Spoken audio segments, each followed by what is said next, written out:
Is this Ethan Caldwell? There's a child asking for you. The voice on the phone was calm, almost clinical, but something in it made the air in Ethan's penthouse feel suddenly too thin to breathe. He stood still by the floor-to-ceiling window, the Manhattan skyline glowing beneath him like a grid of quiet, indifferent stars, his reflection staring back. Tailored suit, steady posture, a man who controlled everything. "You must have the wrong number," he said, his voice low, controlled, the way it always was when things didn't make sense. A pause. Papers shuffled on the other end. "The child listed you as the father." Silence stretched. Not the comfortable kind he was used to in boardrooms where people waited for his decision, but something heavier, pressing against his chest. Ethan's grip tightened around the phone. "That's not possible." Another pause.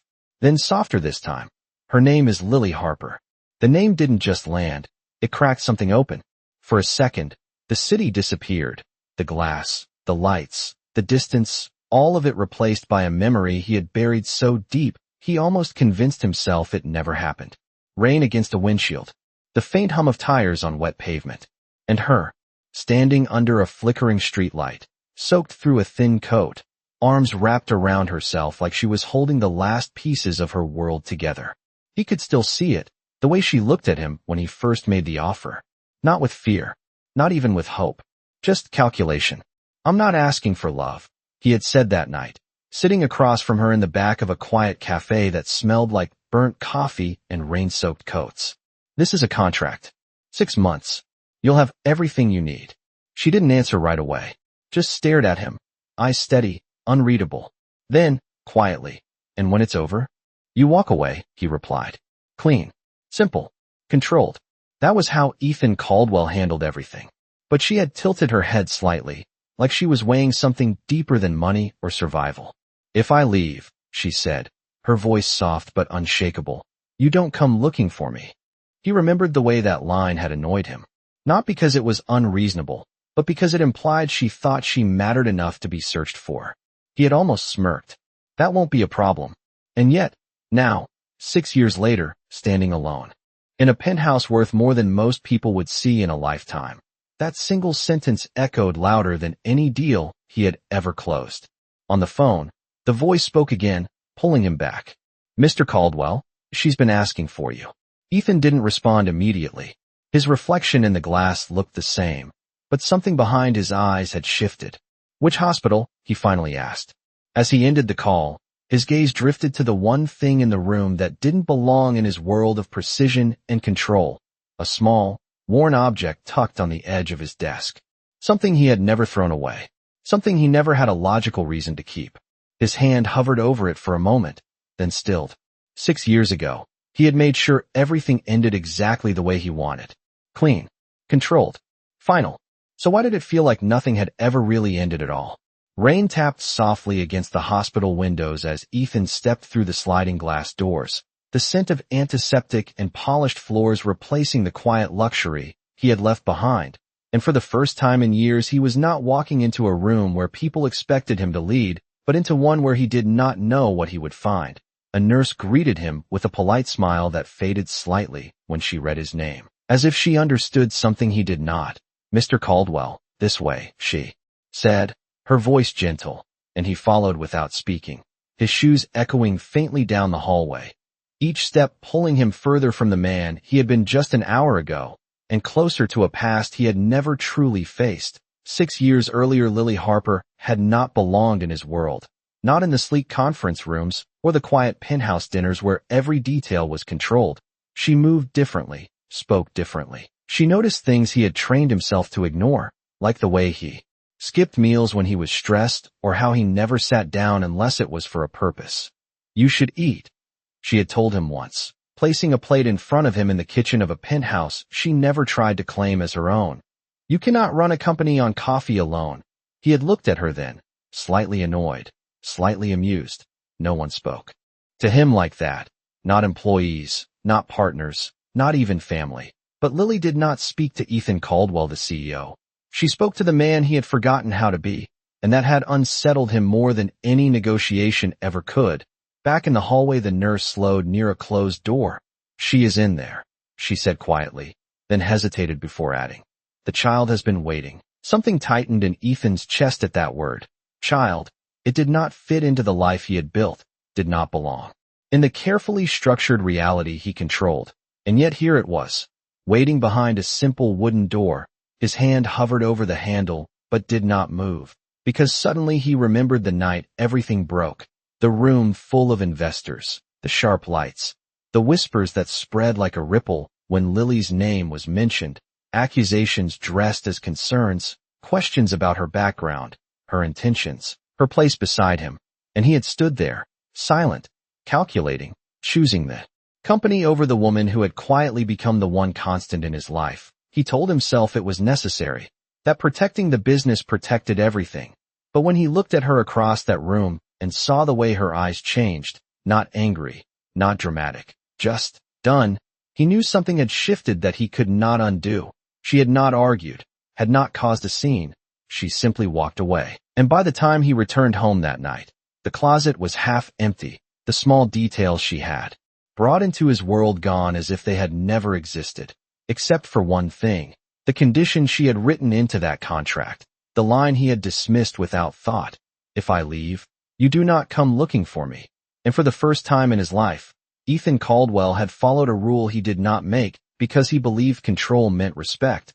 But standing here now, 6 years later, he wondered if it had only been an excuse to avoid facing what he had lost. Inside the room a small voice laughed, light and bright, completely unaware of contracts or silence or pride, and it stopped him cold, because that sound did not belong to his world either, and yet it pulled him forward more strongly than anything else ever had.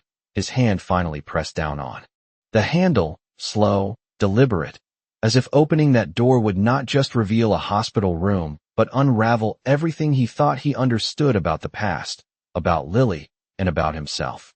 The door opened with a soft click, and everything Ethan had prepared himself to face suddenly felt insufficient, because the room was smaller than he expected, quieter, almost ordinary, and yet it held something that immediately shifted the ground beneath him. A little girl sat cross-legged on a chair near the bed, her sneakers dangling above the floor, a coloring book spread across her lap, and she looked up the moment he stepped inside, as if she had been waiting for that exact second, her eyes finding him without hesitation, studying him in a way no one ever had. Not like an employee, not like a rival, but like someone searching for a familiar shape in a stranger's face. You came, she said simply, her voice soft but certain, and Ethan felt something in his chest tighten again, because she did not sound surprised. She sounded relieved. He closed the door behind him slowly, his gaze flickering from her to the hospital bed where Lily lay resting, her face pale but peaceful, her hair pulled back loosely. And for a moment the room blurred at the edges because nothing about this matched the version of the past he had convinced himself was complete.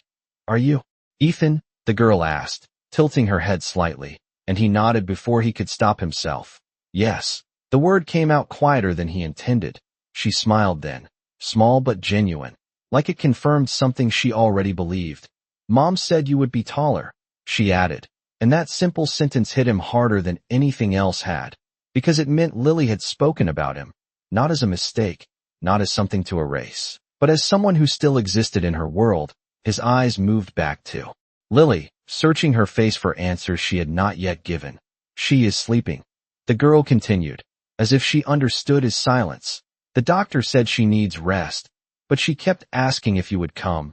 Ethan stepped closer, each movement slower than the last, as if getting too close might break whatever fragile truth was forming around him. What is your name? He asked, his voice steadier now, though something underneath it remained uncertain. The girl straightened a little, proud in a way that reminded him of someone he used to know. Ava, she said, then after a small pause, Ava Harper. The name settled into the room, familiar and unfamiliar at the same time, and Ethan repeated it quietly in his mind, as if saying it out loud might make it too real. Ava watched him carefully, her fingers absent-mindedly tracing the edge of the coloring book. I told them to call you, she added, because Mom could not.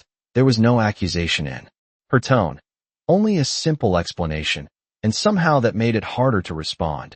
Ethan exhaled slowly, his hand brushing against the edge of the hospital bed as he looked down at Lily again, memories layering over the present, The way she used to tuck stray strands of hair behind her ear when she was thinking. The way she would look at him like she saw something worth fixing even when he did not believe it himself. "How did you get my number?" he asked finally, needing something concrete. Something he could understand. Ava shrugged lightly. "Mom kept it," she said, then pointed toward a small worn notebook on the bedside table. "She writes things down so she does not forget." Ethan's gaze followed her gesture, landing on the notebook, its edges slightly frayed, the cover soft from use.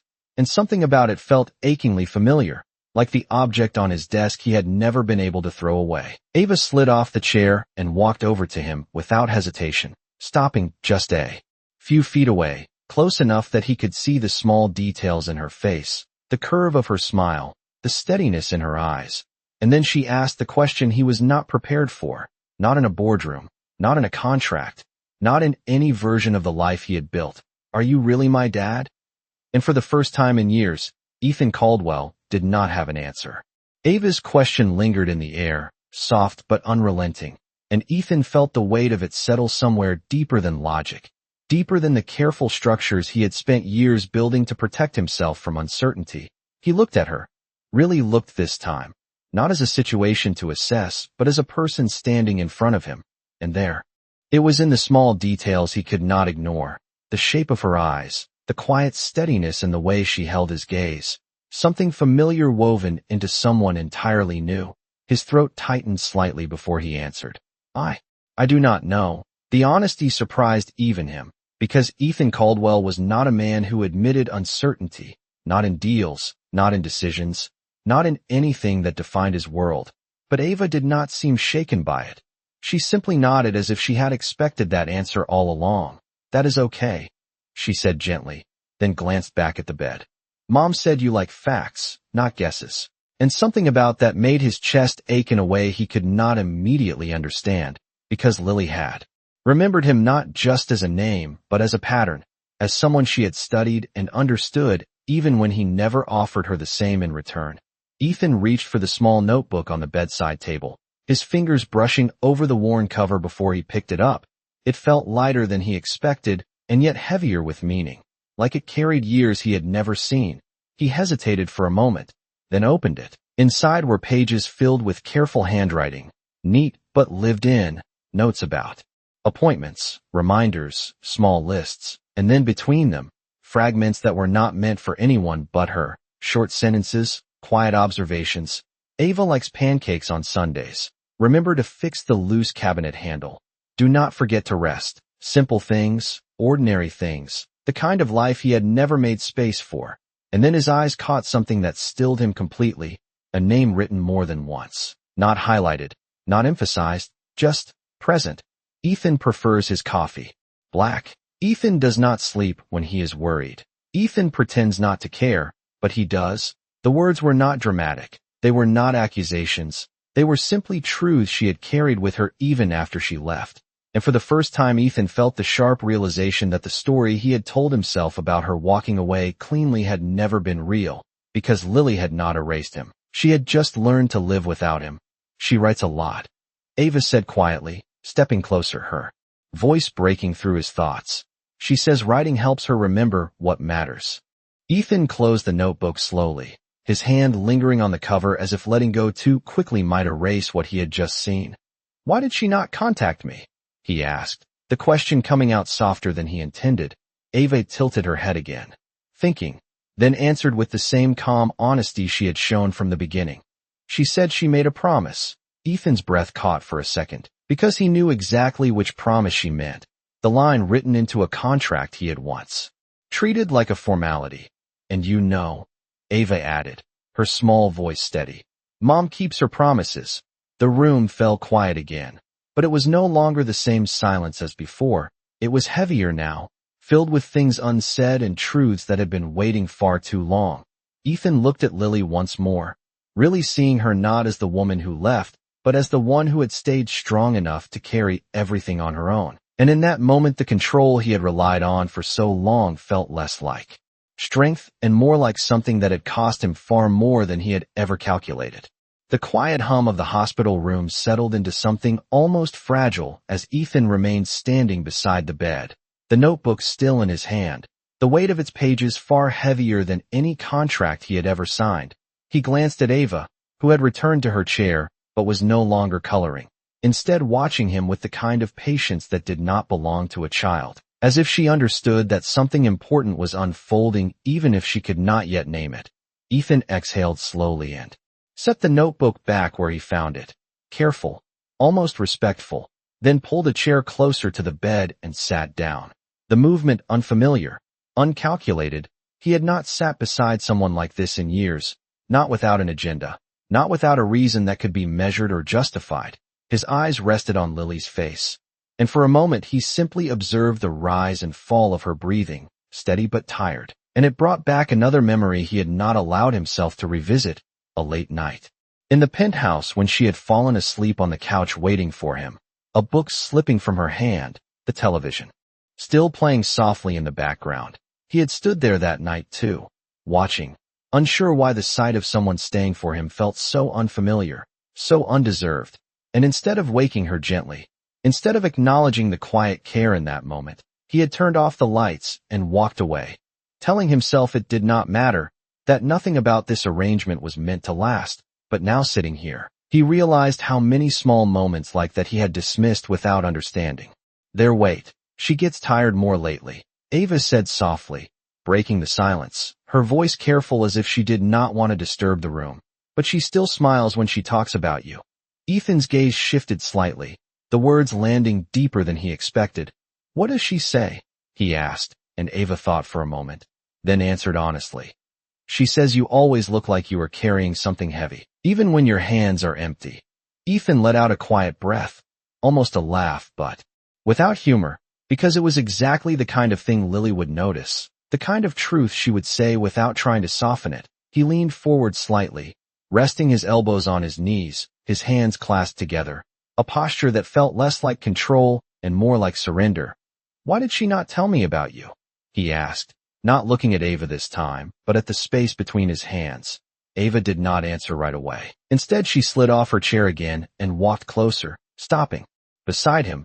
Because she thought you would not come, she said simply, and that sentence settled into the room with a quiet finality that no argument could undo. Ethan's jaw tightened slightly, not in anger, but in recognition, because she was right. The version of him from 6 years ago would not have come. He would have calculated the risks, considered the timing, measured the impact, and decided it was better to stay away, to maintain control, to avoid complications, and for the first time, he saw that decision not as strength but as absence, as something that had left a space where he should have been. Ava reached out then, her small hand lightly touching the sleeve of his suit, not hesitant, not afraid, just certain. But I knew you would, she added, and Ethan looked at her, really looked this time, not searching for resemblance, not questioning the truth, but seeing the quiet confidence in her expression, the same quiet strength Lily had carried. And something shifted again, subtle but undeniable, because for the first time since he walked into that room, the question was no longer about whether he belonged there, but about what he was going to do now that he was. The room grew quieter as the evening light faded into a soft gray, the kind that made time feel slower, heavier, as if every second was asking to be noticed. Ethan remained seated beside the bed, but something in his posture had changed. The sharp edges of control softened into stillness, into presence. He reached out hesitantly, his hand hovering just above Lily's before finally resting gently against hers. Her skin was warm, real, not a memory, not a regret, and for a moment he simply stayed there, feeling the quiet rhythm of her pulse beneath his fingers as if grounding himself in something he had avoided for far too long. Ava watched from her chair, her legs now tucked beneath her, her coloring book forgotten entirely. She always said you would come if it really mattered, she said softly, and Ethan closed his eyes briefly, the words settling into him like something undeniable. I should have come sooner, he replied, his voice low, not defensive, not calculated, just honest. Ava tilted her head slightly, studying him again. Mom says people do things when they are ready, not when they are supposed to. Ethan almost smiled at that, because it sounded exactly like Lily, patient in a way he had never understood, forgiving in a way he had never earned. His thumb moved slightly against Lily's hand without thinking, a small gesture, almost instinctive, and for the first time he did not pull back from it. The silence stretched again, but it was no longer uncomfortable. It felt necessary, like something was rebuilding itself piece by piece. "Will she wake up soon?" he asked quietly, and Ava shrugged gently. "The doctor said she just needs rest, but she wakes up sometimes." She paused, then added, "She was talking earlier, but I could not understand everything." Ethan's attention sharpened slightly. "What did she say?" Ava thought carefully, trying to remember. "She said your name, and something about a promise." Ethan's chest tightened again. The word promise carrying more weight now than it ever had before, because he knew exactly which one she meant, and for the first time he questioned not just why she had kept it, but why he had allowed it to define everything that came after. His gaze drifted back to Lily's face, softer now, less guarded, and he leaned forward slightly, his voice barely above a whisper. "You kept your promise," he murmured, not expecting an answer, just acknowledging the truth he had ignored for too long. Ava slid off her chair again and walked closer, standing on the other side of the bed, her small hand resting lightly near Lily's arm, mirroring him without realizing it. "You can stay," she said suddenly, looking at Ethan with quiet certainty. "You do not have to leave this time." The simplicity of her words cut through everything else, because for years Ethan had convinced himself that leaving had been part of the agreement, part of the design, something clean and necessary. But now sitting here, he realized that leaving had never been required. It had just been easier. He looked at Ava, really looked, and nodded once.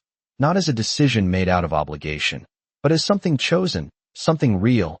"I am not going anywhere," he said, and this time there was no calculation behind it, no contract, no condition, just a quiet certainty that settled into the room like something that had been missing for far too long. And as his hand remained in Lily's, steady and present, the man who once measured everything in outcomes and control began, for the first time, to understand what it meant to simply stay. The night settled deeper around the hospital, the city lights outside now distant and blurred against the glass. But inside the room something quiet and steady had taken root. Ethan had not moved from his chair, his hand still resting over Lily's, as if letting go might undo whatever fragile connection had begun to rebuild itself. Ava had fallen asleep curled up in the chair, her small frame wrapped in a thin blanket a nurse had brought in, her coloring book slipping to the floor unnoticed, and for a while Ethan simply watched them both, the woman he had lost and the child he had never known, and the realization of how much time had passed. Without him present felt heavier than any failure he had ever faced. A soft shift in the bed broke the stillness, subtle but unmistakable. Ethan straightened slightly, his focus snapping back to Lily as her fingers moved faintly beneath his hand. Then again, stronger this time, and before he could fully process it her eyes slowly opened, unfocused at first, adjusting to the dim light. And then they found him, not searching, not surprised, just finding, like she had expected him to be there all along. "You came," she whispered, her voice fragile but steady, and Ethan felt something in his chest tighten in a way he did not try to control.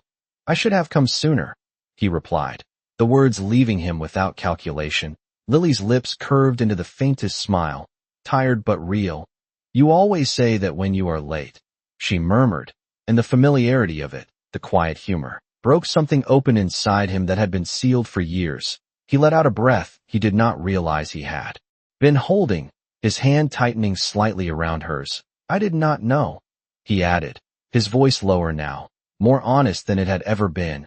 Her gaze softened, not defensive, not accusing, just understanding in a way that made it harder to stand in front of her without seeing himself clearly. "I know," she said simply, and that was it. No blame, no explanation, just acceptance. And somehow that made everything he had missed feel even more real. A small movement from the chair drew their attention as Ava stirred, rubbing her eyes sleepily before sitting up, her gaze immediately finding Lily. "Mom," she said softly, her voice still thick with sleep, and Lily turned her head slightly, her expression warming in a way Ethan had never seen before. "Hey, sweetheart," she replied, and Ava slid off the chair quickly, moving to the bedside, her hand reaching for Lily's with a familiarity that made Ethan step back just slightly, not out of distance, but out of recognition that this was something they had built together without him. Ava glanced between them then, her eyes brightening as if something had finally aligned. "He came," she said, almost like a confirmation, and Lily's gaze flickered back to Ethan, a quiet understanding passing between them, not of what had happened, but of what was standing in front of them now, unfinished, unresolved, but still there. "I see that," Lily said gently, her voice carrying a softness that did not belong to the past they left behind, but to something new, something uncertain. Ethan shifted his weight slightly, no longer the man who could rely on certainty, and for the first time he did not try to fill the silence with logic or explanation.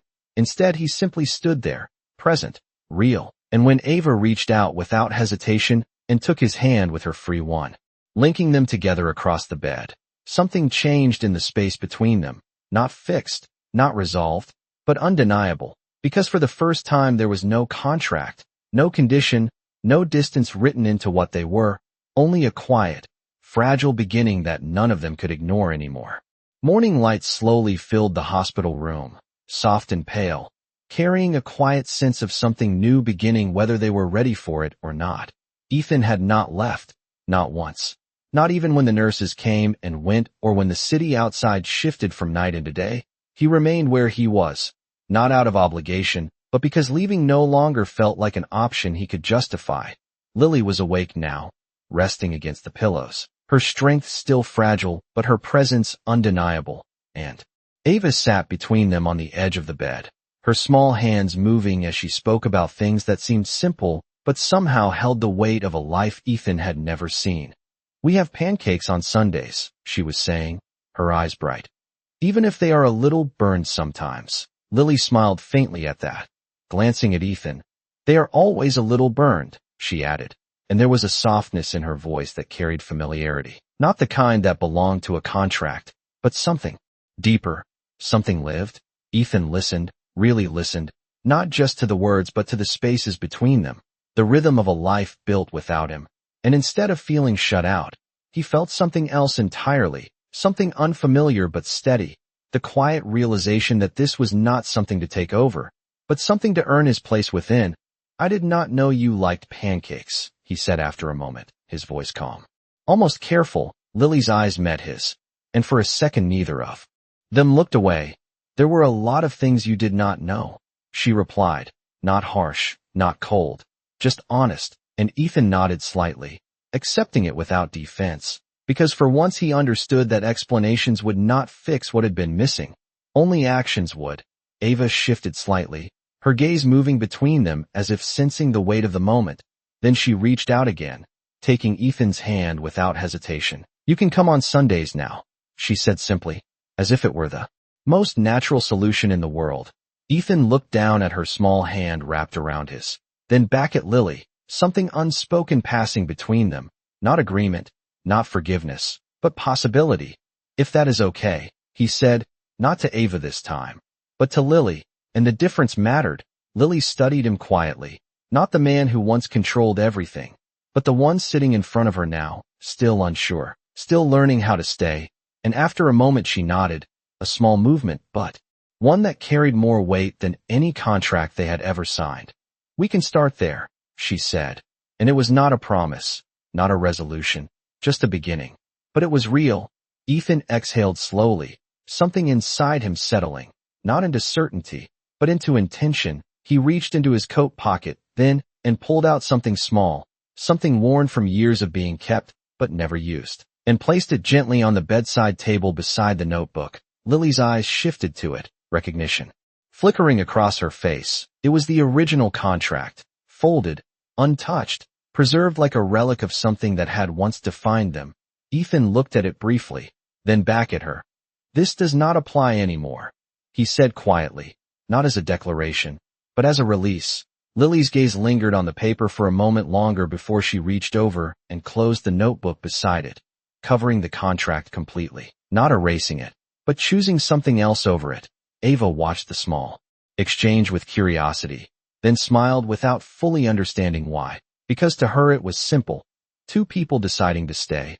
And as the morning light grew stronger, filling the room with a quiet warmth, Ethan realized that for the first time in his life, He was not trying to control what came next, he was choosing to be part of it. The weeks that followed did not come with dramatic changes or sudden resolutions. Instead, they unfolded quietly, one small decision at a time, the kind that could easily be overlooked but slowly reshaped everything. Ethan began showing up every Sunday, just as Ava had asked, not with grand gestures or explanations, but with something far simpler: consistency. The first time he arrived at their small apartment, he stood outside for a moment longer than necessary, taking in the chipped paint on the door, the narrow hallway, the faint sound of a television playing somewhere down the building. It was nothing like the spaces he was used to, nothing polished or controlled.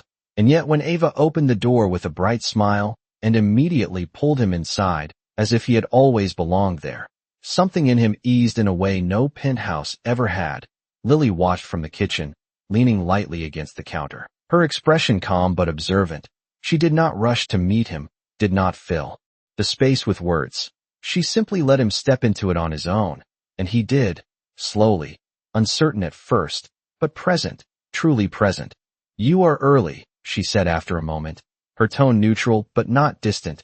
Ethan glanced at the clock on the wall, then back at her.